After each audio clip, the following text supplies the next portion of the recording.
নমস্কার ভক্তবৃন্দ। আজকের গল্প একজন চোরের পরিবর্তন। মূল্যবোধ, সত্য, সঠিক আচরণ ও সততা। একবার একটা চোর চুরি করতে আসে এবং চুরি করার জন্য জিনিস খুঁজে, কিন্তু সেরকম কিছুই খুঁজে পায় না। মরিয়া হয়ে গিয়ে সে একটা মন্দিরে গিয়ে উপস্থিত হয়। সেখানকার পূজারী অনেক লোকের সামনে ধর্মে সঙ্গত বক্তৃতা দিচ্ছিলেন। ধর্মসঙ্গত চোরটা ঠিক করেছিল যে সে ব্যবসায়ী লোকেদের থেকে টাকা চুরি করবে, কিন্তু একটা ভিন্ন রূপে একজন নতুন ব্যক্তির উপস্থিতি দেখে সে ঠিক করলো যে সে আরও কিছুক্ষণ বক্তৃতা শুনবে। সত্যনিষ্ঠতার বিষয়ে পূজারী কথা বলছিলেন এবং চোরটা ভাবল যে তার এই কথাগুলো শুনতে খুব একটা খারাপ লাগছে না। সত্যনিষ্ঠার প্রকৃত অনুভূতি সে সম্পূর্ণ হারিয়ে ফেলেছিল। যখন অনুষ্ঠান শেষ হয়ে গেল তখন সবাই বাড়ি ফিরে গেল, শুধু এই চোরটা বাড়ি ফিরে যাওয়ার জন্য প্রস্তুত ছিল না। চোরটা দুশ্চিন্তা করতে শুরু করলো, এই ভেবে যে পূজারী হয়তো ভাবতে লাগলো যে চোরটা ভুল কোনো কাজ করতে মন্দিরে এসেছে। কম ভীতিজনক দেখানোর জন্য চোরটা পূজারীকে বলল, আদাব, আমার এখানে কিছু করার নেই, কিন্তু সত্যনিষ্ঠার গুরুত্বের ভিত্তিতে আপনি খুব গভীর একটা বক্তৃতা দিয়েছেন, যেটা আমার সত্যিই ভালো লেগেছে। যদিও আমার মন এখনও এটা গ্রহণ করতে পারবে না যে সত্যনিষ্ঠার অনুশোচনা বিষয়ে চোরটার মন প্রচুর প্রশ্ন এবং যুক্তি ঘুরছিল।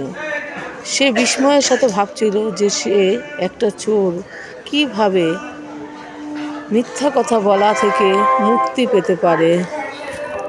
পূজারী একটা গভীর পরামর্শ দিলেন চোরকে। সে সত্যি কথা বলেও সে তার কাছে নিযুক্ত থাকতে পারে।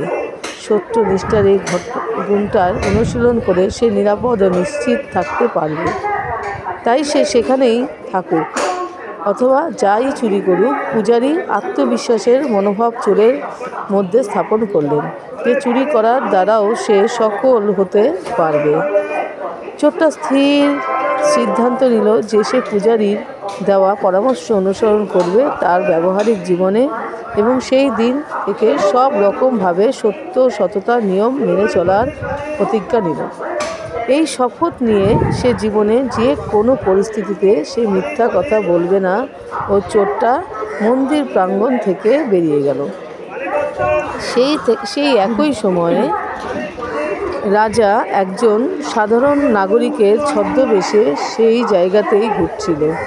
এটা দেখার জন্য সে তার রাজধানীর কী অবস্থা এবং সেখানে কী ধরনের কাজকর্ম চলছে ঘটনাচক্রে চোরটাকে সাক্ষাৎ হয়, এবং এই ছদ্মবেশী রাজার সাথে ছদ্মবেশী রাজা আচমকা চোরটাকে জিজ্ঞাসা করলো যে সে কি করে। চোরটা নিজের প্রতিজ্ঞার কথা মনে পড়ে গেল। সেখানে সে সব সময় সত্যি কথা বলবে স্থির করেছিল, যদিও এই গোপন তথ্য প্রকাশ করা কঠিন কাজ। সে বলল যে সে একজন চোর।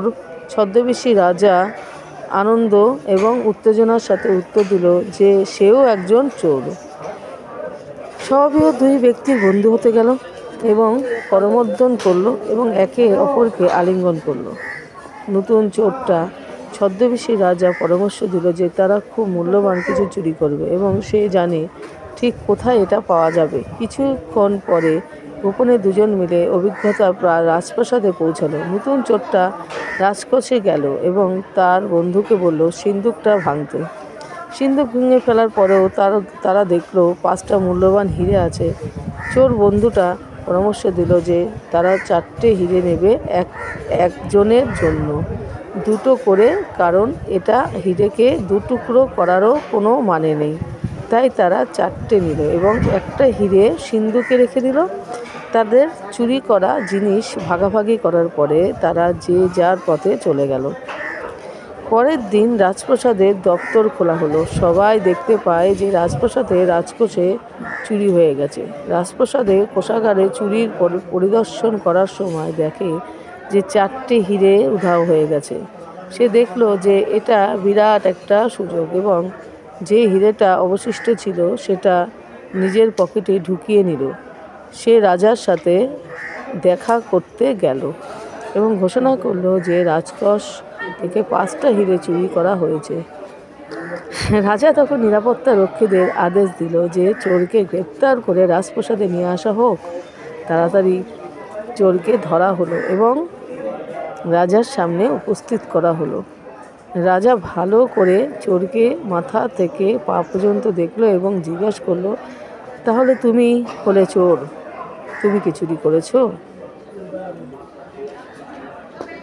রাজা জিজ্ঞাসা করলো, আমরা 4টে হিরে নিয়েছিলাম, একজন 2টো করে। যেহেতু শেষের হিরেটা অর্ধেক করে ভাঙা যায়নি, তাই শেষ হিরেটা সিন্ধুকে রেখে এসেছিলাম। রাজা এবার রাজপ্রাসাদের কোষাধ্যক্ষকে জিজ্ঞাসা করলেন, কতগুলো হিরে পাওয়া যাচ্ছে না? সেই চোরটার মধ্যে সত্যি কথা বলার অভ্যাসটা গড়ে উঠল। সে বলল, সে অভ্যাসের জন্য পুরস্কৃত হলো। সে সত্যি কথা বলেছিল যে আগের দিন সে 4টে হিরে চুরি হয়েছিল, 2টো সে পেয়েছে নিজে আর 2টো অন্য চোর। তো যাই হোক, তারপরে অভ্যাসগুলো অর্জন করলো এবং স্থির সংকল্প নিল, বিশ্বাসের সাথে একটা ভালো অভ্যাস অনুসরণ আমাদের সাহায্য করবে অন্য খারাপ অভ্যাসগুলোকে বর্জন করতে, একজন ভালো পরিবর্তিত মানুষ গড়ে উঠতে। চোর যখন সত্যি সত্যি রাজার কাছে বলল যে কতগুলো হিরে পাওয়া যাচ্ছে না, সব তখন কোষাধ্যক্ষ বলেছিল 5টা। মহারাজ, কোষাধ্যক্ষ বলল, এটা বুঝতে পেরে সে কি ষড়যন্ত্র চলছে, রাজা কোষাধ্যক্ষকে চাকরি থেকে বরখাস্ত করে এবং সেই চোরকে সে নতুন কোষাধ্যক্ষ হিসেবে তাকে নিয়োগ করা হয়। অর্থাৎ তার প্রতিশ্রুতি দেখে সে সব সময় সত্যের পথে চলবে, এই কথা সে বলেছিল এবং সে চুরি করলেও সেটাই সত্য কথাই সে বলেছিল। সুতরাং এ থেকে আমরা কী শিক্ষা পেলাম? এজন্য ভুলে যাওয়ার প্রয়োজন যে অন্যরা তার প্রতি কী অন্যায় করেছে এবং সে অন্যদের জন্য কী ভালো কাজ করেছে। যখন একজন সঠিক কাজ নিয়ে এগিয়ে যায়, খারাপ আচরণগুলো ক্ষয় হয়, ভালো অভ্যাসগুলো শেষ করে নেয় খারাপগুলোকে।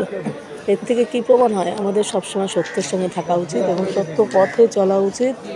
ভগবানের চরণে থেকে সবসময় সত্যটাকেই পালন করা উচিত। সত্যের সাথে থাকলে সেটা যত কঠিনই হোক না কেন, সেটা অনেক বেশি সহজ হয়ে যায়। রাধে কৃষ্ণ ভিউয়ার্স, আমার চ্যানেলটা ভালো লাগলে আপনারা সাবস্ক্রাইব করবেন আর আমাকে আমার ভগবানের চরণে আরও এগিয়ে দেবেন। আপনাদের সঙ্গে আমার ভগবানের মত প্রচার করার জন্য আমি নিশ্চয়ই আপনাদের কাছে আছি। Thank you. রাধে কৃষ্ণ।